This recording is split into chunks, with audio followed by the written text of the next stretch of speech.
Diego, o que você faz na vida? Eu sou professor de computação na Unicamp. De computação na Unicamp. Você é especialista em quê? Em criptografia e segurança computacional. Então, quando... Me corrija se eu estiver errado. Você é o cara que eu ligo quando esqueço a senha do banco, não? Às vezes. Às vezes? Na verdade, eu sou o cara que projeta mecanismos para que o sistema seja mais resistente, aquela senha seja armazenada de maneira segura, ou quando o usuário utiliza aquela senha, não existe uma possibilidade dela vazar, por exemplo. Você é um especialista em segurança da informação. Sim. Pelo que eu entendi, você defende que a urna eletrônica é tão confiável quanto os políticos que se elegem com ela? De certa forma. Para dar um pouco de contexto. No Brasil, a gente adota um sistema que é chamado na academia de primeira geração, porque ele depende do registro da contagem puramente eletrônica dos votos. A gente está depositando toda a confiança numa equipe de programadores que produz o sistema que faz parte da autoridade eleitoral, né? No caso o TSE. Todos os outros países que adotam um sistema de votação eletrônica, eles usam sistemas que produzem também um registro físico do voto, por exemplo, em papel. Então, isso permite que você colete esses registros físicos, esses votos, em outra mídia, né, em outra urna, por exemplo, uma urna convencional. E no fim da eleição você pode somar, pode fazer uma apuração para amostragem e ver se o software que está no equipamento está se comportando de maneira honesta. Enquanto era professor da UNB, eu participei de um desses mecanismos de auditoria, foram testes organizados pelo próprio TSE, com uma série de restrições, então a gente tinha poucos dias, a gente teve poucas horas para ver o software de votação e a gente encontrou falhas fundamentais nos mecanismos de segurança desse sistema.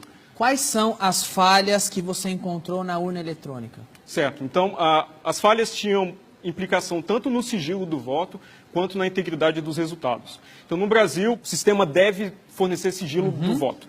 E é uma responsabilidade da autoridade eleitoral organizar eleições de maneira que o voto seja secreto. E fica fácil saber quem votou em quem pela urna eletrônica? O que nós descobrimos foi o seguinte, executamos um experimento, né? Primeiro tivemos acesso ao código-fonte da urna, né? Que é o que os programadores escrevem, buscamos nesse código-fonte vulnerabilidades muito bem conhecidas já na área, então conhecidas na época há 17 anos, e encontramos uma vulnerabilidade fundamental no único mecanismo que protegia o sigilo do voto.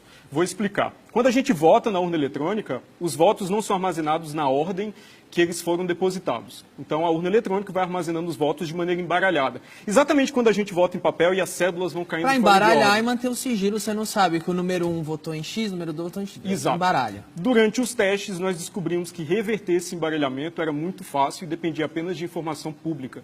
Então, a gente conseguiu fazer isso durante os testes, mesmo com todas as restrições, para uma eleição simulada lá, com até 950 votos. Você está me dizendo que não é nada difícil quebrar o sigilo de quem votou em quem? No sistema que nós, na versão do sistema que nós analisamos em 2012, era trivial descobrir em quem o primeiro eleitor votou, o segundo eleitor votou e assim por diante. Sem, no entanto, descobrir quem era o primeiro, o segundo e o terceiro eleitores. Mas essa informação, por exemplo, pode ser obtida por um mesário malicioso que monitora essa informação.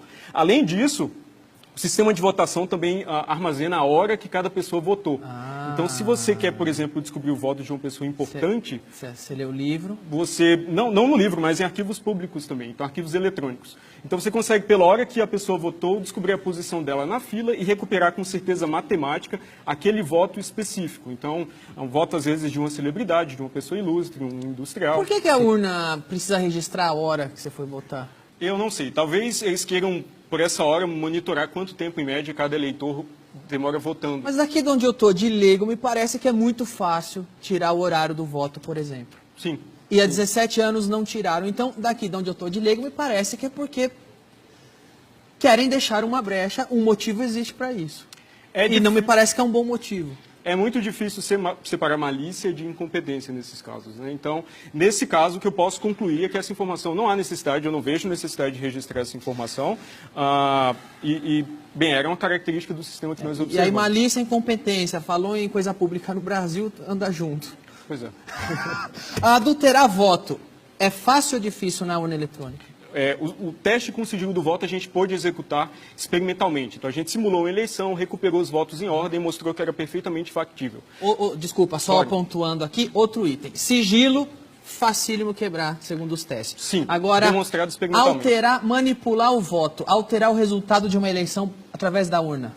Exato. Então, nós encontramos as condições que permitem um agente, tanto interno quanto externo, manipular o software que é executado nas urnas eletrônicas. Não necessariamente com uma intervenção manual em cada sistema, mas em alguns pontos, às vezes, que distribuem o software para várias urnas.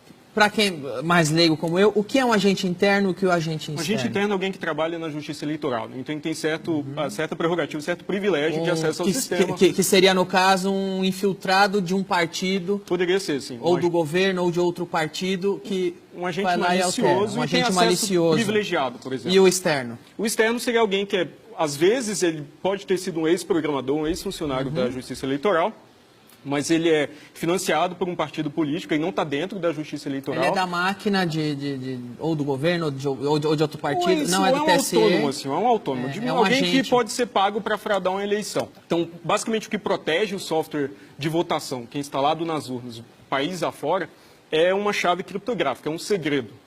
Idealmente, a gente deve ter um segredo distinto para cada urna, porque é exatamente a mesma analogia das chaves, né? A gente não tem as mesmas portas, a gente não compartilha segredos de chaves entre portas de casas distintas. Cada porta tem a sua chave. E o que a gente observou é que 500 mil de equipamentos, todas as urnas eletrônicas, compartilham o mesmo segredo. E esse segredo ainda era armazenado de maneira completamente insegura, assim, que, novamente, voltando àquela analogia, remete a você colocar a chave embaixo do tapete, né? E confiar que, como a chave está embaixo do tapete, ninguém vai descobrir que ela está lá. A diferença é que essa chave abre todas as portas, exato, basta não que ela só vaze aquela. uma vez. E foi curioso, porque quando essa informação se tornou pública, o TSE publicamente defendeu isso com uma decisão de projeto que fazia sentido. Mas eu não consigo me convencer disso, porque não é razoável contar um segredo, de certa forma, para 500 mil de equipamentos e imaginar que ele vai continuar seguro ou vai continuar secreto. E desculpa, não é um segredo, é o destino de um país. Sim, de fato. Agora, eu como leigo, mais uma vez, daqui me parece que tudo não são problemas difíceis de consertar, são problemas que existem há 17 anos na urna, são problemas que merecem uma satisfação e que ninguém conserta, ninguém dá uma satisfação. Daqui de onde eu estou de leigo, me parece que um motivo por trás tem. Você como especialista, o que te parece? O que eu observei, esses problemas, essas vulnerabilidades não são tecnologicamente avançadas. São coisas que eu ensino para os meus alunos de graduação a não cometer. Estudantes em formação conseguiriam resolver os problemas da urna eletrônica que há 17 anos o TSE não resolveu. Sim, talvez não da melhor forma, né? Mas melhor do que está hoje. As soluções estão nos livros texto, não são soluções tecnologicamente sofisticadas. Assim. O TSE defende muito que a gente precisa no Brasil de um sistema sem nenhum tipo de registro físico do voto. Mas sistemas que não têm esse registro físico, eles também não permitem recontagem em caso de suspeita de fraude. Porque qualquer recontagem vai sempre contar os registros eletrônicos que já podem estar fraudados. Então você precisa de um registro físico conferido pelo eleitor para poder fazer uma recontagem e tentar descobrir se o software foi adulterado ou não, por exemplo. E o que impede de uma urna eletrônica gerar um registro físico ou então de votar da forma eletrônica e também na forma tradicional?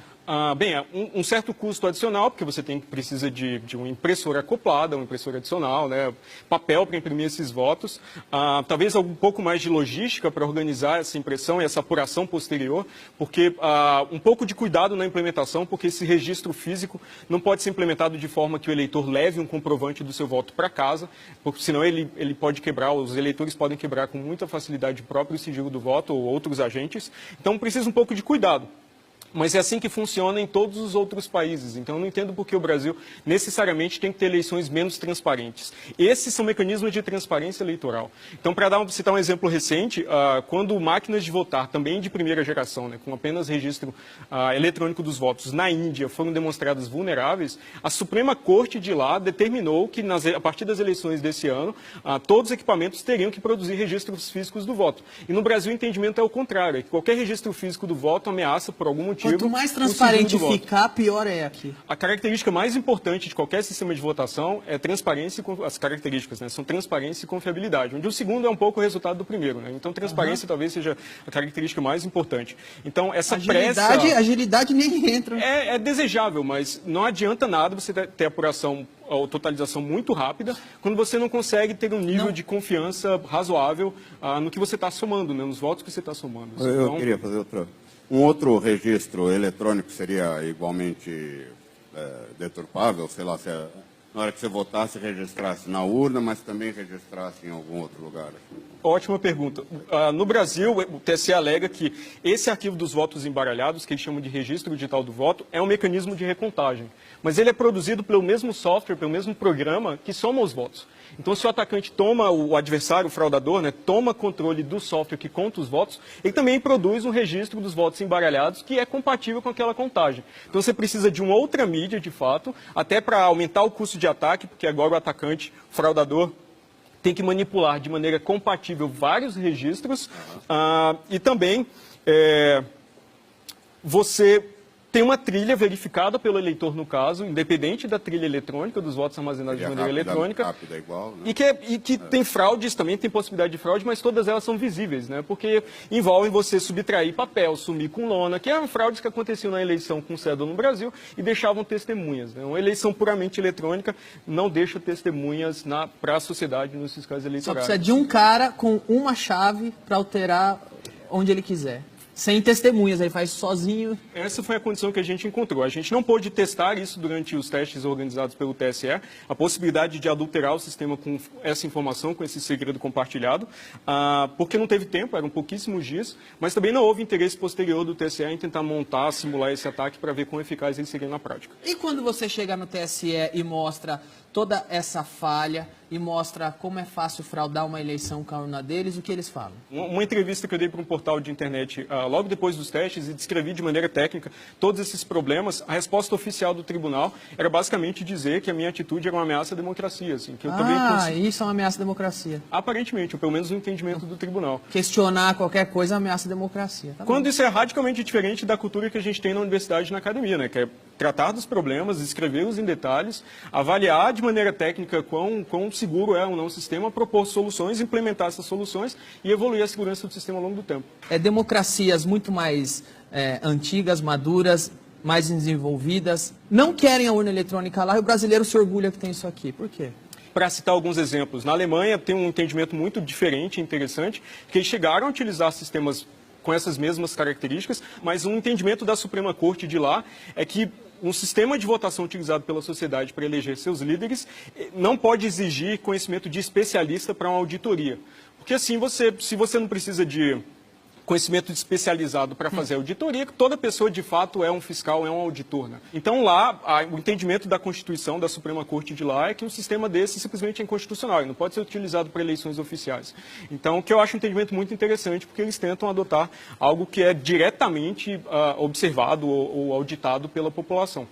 Então, aqui é sempre uma concentração desses poderes de auditoria. Então, atualmente, por exemplo, fiscais de partido político podem auditar o sistema de votação. Eles podem ir ao TSE e examinar o código-fonte, mas o TSE exige a assinatura de um termo de sigilo para isso. Então, eles podem ver o sistema, características técnicas do sistema, mas não podem falar para prestar contas para a sociedade do que é feito, da qualidade do sistema lá dentro.